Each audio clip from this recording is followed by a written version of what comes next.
Tamil news நேயர்களுக்கு வணக்கம். இன்றைக்கு நம்மளோட அரசியல் பேசுவதற்காக தமிழ் நியூஸின் தலைமை ஆசிரியர் செந்தில் அவர் வந்திருக்கிறார். சார் வணக்கம். வணக்கம் சந்திரி, வணக்கம்.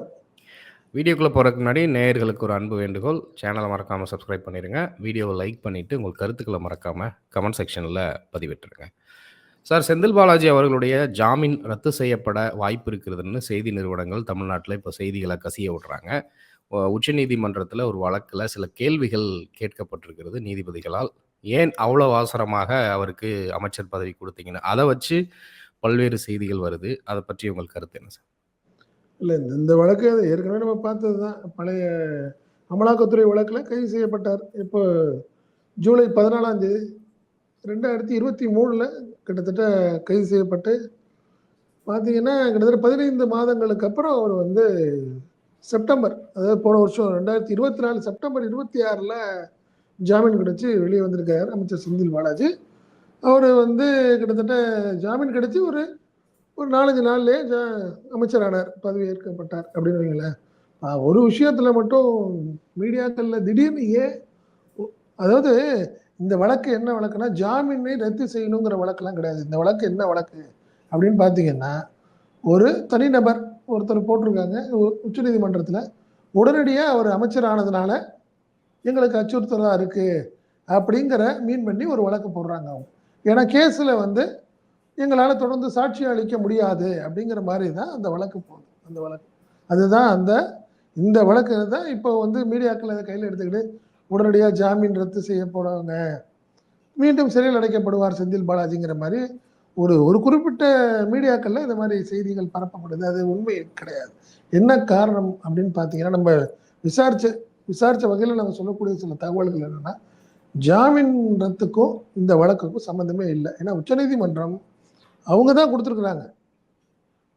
உச்சநீதிமன்றத்தை ஏற்கனவே நீங்கள் பார்த்தீங்கன்னா, சென்னை முதன்மை நீதிமன்றத்தில் ஆரம்பித்து அடுத்தது உயர்நீதிமன்றத்தில் போய் இப்போ உச்சநீதிமன்றம் தான் அவர் செந்தில் பாலாஜிக்கு 15 மாதங்களுக்கு பிறகு அவருக்கு ஜாமீன் கொடுத்தாங்க.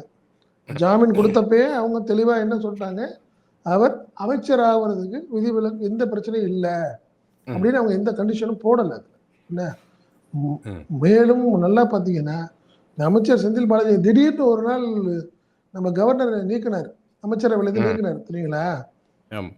அதுக்கே உச்சநீதிமன்றம் ஒரு தெளிவாக சொன்னிச்சு, ஒருத்தரை அமைச்சராக வச்சிருக்கமா வேண்டாமாங்கிறத முதல்வர் தான் முடிவு செய்யணும். அதனால கவர்னருக்கு இதுக்கு சம்பந்தமே இல்லைங்கிறது ஏற்கனவே உச்சநீதிமன்றத்தினுடைய பல வழக்குகளோட தீர்ப்பு இருக்கு அதுல. அதே மாதிரிதான் இந்த வழக்குலையும் ஒருத்தர் அமைச்சரா இருக்கலாமா வேணாமாங்கிறத முதல்வர் தான் முடிவு செய்யணும். முதலாவது நம்மளுடைய பாயிண்ட் அதுதான். ரெண்டாவது, உச்சநீதிமன்றம் இந்த வழக்குல அவருக்கு கிட்டத்தட்ட 4-5 நிபந்தனைகள் அடிப்படையில் தான் அவருக்கு ஜாமீன்லயே கொடுக்குறாங்க. நல்லா பார்த்தீங்கன்னா, எப்போ ஒருத்தருடைய ஜாமீனை ரத்து பண்ண முடியும்? உச்சநீதிமன்றமோ எந்த ஒரு கோர்ட்டோ கொடுத்துருக்கிற கண்டிஷன் பெயில்னு சொல்றாங்கல்ல, நிபந்தனைகளை மீறும் போதுதான் ஒருத்தருடைய ஜாமீனை ரத்து பண்ண முடியும்.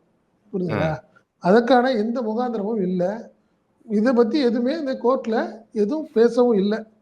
என்ன காரணம்னா, ஜாமீனை ஒருத்தர் ரத்து பண்ணணும்னா, இந்த பாருங்க நீங்க போட்ட உங்க கண்டிஷனை அவர் மீறி இருக்காரு, அதற்கு சில ஆதாரங்கள் இருக்கு, இந்த பாருங்க அப்படிங்கிறத நீங்க சப்மிட் பண்ணாதான் உச்சநீதிமன்றம் அது சம்பந்தமா விசாரிக்கும், அதை கருத்துல எடுத்துக்கிட்டு முடிவு பண்ணும். பட் இந்த வழக்கு அப்படி கிடையாது.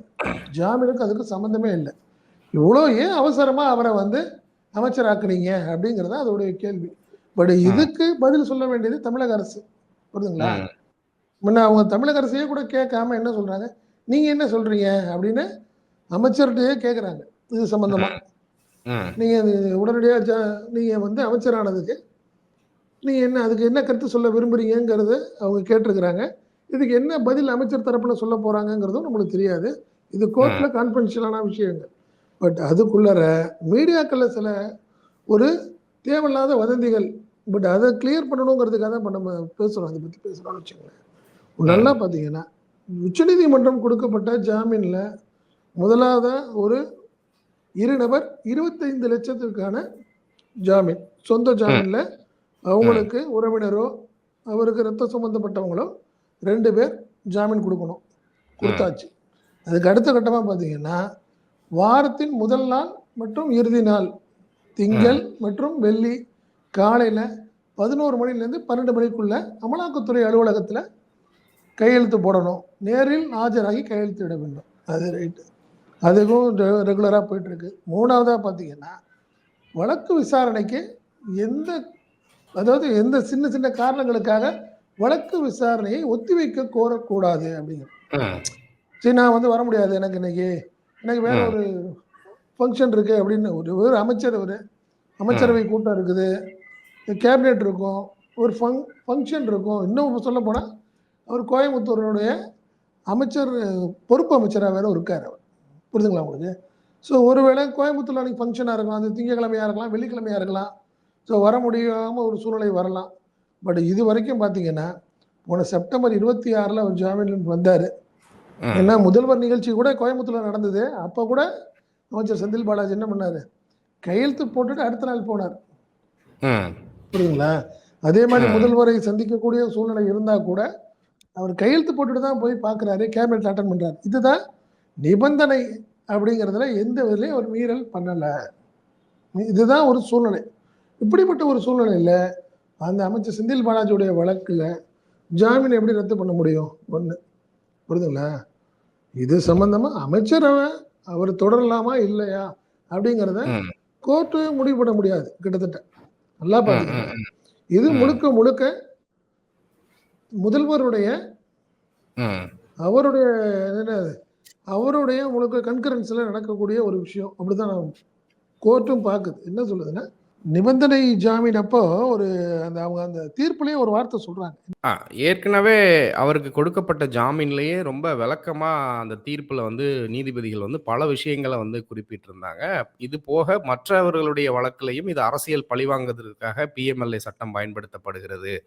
ஒரு மனிதருடைய தனி உரிமை நம்ம பாதுகாக்கணும், அதுக்கு மதிப்பளிக்கணும்னு சொல்லியிருந்தாங்க. அந்த வழக்கு விவரத்தை அடிப்படையா வச்சு பார்க்குறப்ப இதை நீங்க எப்படி பார்க்குறீங்க சார்?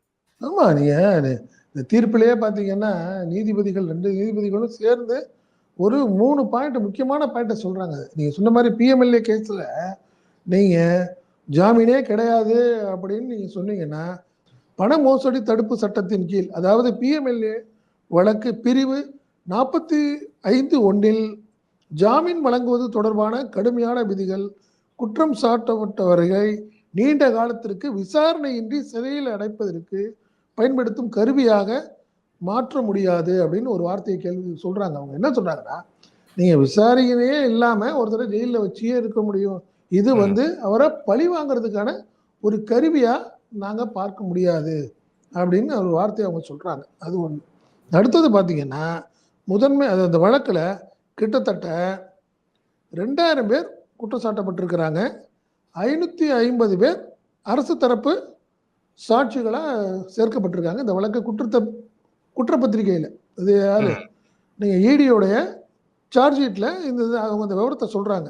இதே மாதிரி போனால் எனவே சிறந்த சூழ்நிலையில் கூட 3 முதல் 4 ஆண்டுகளுக்கு நியாயமான காலத்திற்கு விசாரணை முடிக்கும் பட்சத்தில் அந்த 4-5 வருஷம் அவருக்கு ஜாமீனே கொடுக்கக்கூடாதுன்னு நீங்கள் நினைக்கிறீங்களா அப்படின்னு ஒரு வார்த்தை கேள்றாங்க. இப்போ நீங்கள் சொல்கிறபடி பார்த்தீங்கன்னா சார்ஜ் ஷீட்டு நீங்கள் ஃபைல் பண்ணிட்டீங்க, கிட்டத்தட்ட 550 சாட்சிகள் விசாரிக்கணும், அது இல்லாமல் குற்றம் சாட்டப்பட்டவர்கள் 2000 பேர். இதெல்லாம் நீங்கள் விசாரணை முடிகிற வரைக்கும் அவங்க ஜெயிலே இருக்கணும்னு ஆசைப்படுறீங்களா அப்படிங்கிறத நீதிபதிகள் கேட்குறாங்க. யார்கிட்ட? ஈடிட்ட கேட்குறாங்க. அதே மாதிரி பிஎல்எம்ஏ கேஸில் வழக்கும் குற்றத்திற்கு மனுதாரர் 15 மாதத்துக்கு மேலே ஏற்கனவே அவர் ஜெயிலில் இருந்துட்டார். என்ன விசாரணை 3 அல்லது 5 வருஷத்துக்கு இதே மாதிரி போயிட்டே இருக்கும்னு நான் நினைச்சாலும் கண்டிப்பாக வாய்ப்பு இல்லை. ஏன்னா வழக்கு கிட்டத்தட்ட 5 வருஷத்துலேயே முடிப்பீங்களான்னு சொல்ல சூழ்நிலையும் இப்போ இல்லை. அதனால் அதான் நீங்கள் ஏற்கனவே சொன்னீங்கல்ல, இந்திய அரசியலமைப்பின் 21வது பிரிவின் கீழ் அவரை தொடர்ந்து ஜாமீனில் வைக்கிறதுங்கிறது அவரது அடிப்படை உரிமையை மீறுவதாகும் அப்படின்னு அவங்க தெளிவாக சொல்லி தான் ஜாமீன் கொடுக்குறாங்க. அதே மாதிரி பார்த்தீங்கன்னா அவர் அமைச்சராவதில் எந்தவித சிக்கலும் இல்லை அப்படிங்கிறத அவங்க தெளிவாக சொல்லிட்டாங்க. இப்படி இப்போ நடக்கிற கேஸு ஜாமீனுக்கு அதுக்கு சம்மந்தம் இல்லை அப்படிங்கிறத பொதுவாக புரிஞ்சுக்கணும். மீடியா நண்பர்கள் சில பேர் கூட இதை புரியாமல் பேசுகிறாங்க. அப்படி கிடையாது, ஜாமீனுக்கு அதுக்கு சம்மந்தமே கிடையாது. உடனடியாக அமைச்சர் ஏன் அமைச்சராக்குனீங்க அப்படிங்கிற ம். கேள்விதான். இந்த கேள்வியில இதுக்கு பல முன்னுதாரணங்கள் இருக்குன்னு சொல்றாங்க. புரியுதுங்களா? ஆமா. இதுக்குள்ள அமித்ஷா போக அமித்ஷா முடியாது. ஆமா. உதாரணம் கூட இருக்குது. ஆமா. இது நெறைய விஷயங்கள் இதுல இருக்கு. இதுல நீங்க போக ஆரம்பிச்சீங்கன்னா ஏகப்பட்டது இருக்குது. உடனடியாக இருக்கலாம். இன்னும் 1 மாசம் கழிச்சுங்கிறதெல்லாம் இதெல்லாம் வந்து அது வந்து முதல்வருடைய ஒரு கன்கரன்ஸ்லயும் அவருடைய கட்டுப்பாட்டுக்குள்ள ஒரு சில விஷயங்கள். ம், அதனால ம், இது சம்பந்தமா மட்டும் தான் கேஸ் நடந்துட்டு இருக்கே ஒழிய, ம், ஜாமீனுக்கும் சம்பந்தமே இல்ல. அது இல்லாம இடையிலேயே ஒரு வாரம் என்ன சொல்ட்டாங்க நீதிபதிகளும், இது ம், ஜாமீனுக்குள்ள போக நாங்க விரும்பல அப்படின்னாங்க. என்ன காரணம்? ஜாமீன் குடுத்தது அவங்க தானே. ம், ம், ம், நீங்க இதே பெஞ்ச் தான் உங்களுக்கு ஜாமீன் குடுத்தாங்க. அதனால ம், இந்த வழக்கு விஷயத்துல கொஞ்சம் நம்ம மீடியா ஆட்கள் எல்லாமே கொஞ்சம் தெளிவாகி ஒரு செய்தி போட்டாங்கன்னா பரபரப்பா இருக்குங்கிறதுக்காக, ஏதாவது ம். இஷ்டத்துக்கு போட்டுட்டு இருக்கிறாங்க அப்படிங்கிறது தான் என்னுடைய கருத்தா இருக்குது.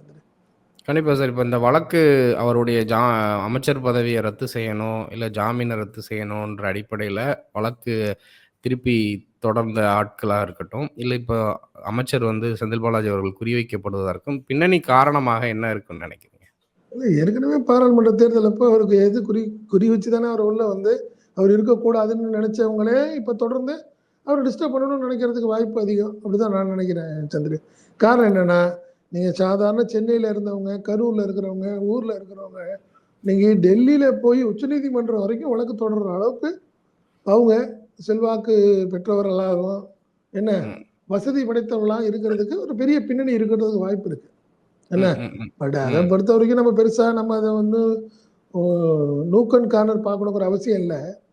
பட் ஆனா, ஏதோ ஒரு ஒரு டீம் வந்து அமைச்சர் செந்தில் பாலாஜி இருக்கக்கூடாது. 2026 சட்டமன்ற தேர்தலையும் கூட இருக்கக்கூடாதுன்னு நினைக்கலாம். அதோட ம். தொடர்கதையா தான் இருக்கும் அப்படின்னு தான் நான் கருதுறேன். கண்டிப்பா சார். தொடர்ந்து பேசுவோம். தங்கள் கருத்துக்களுக்கு நன்றி. நன்றி சந்திரு.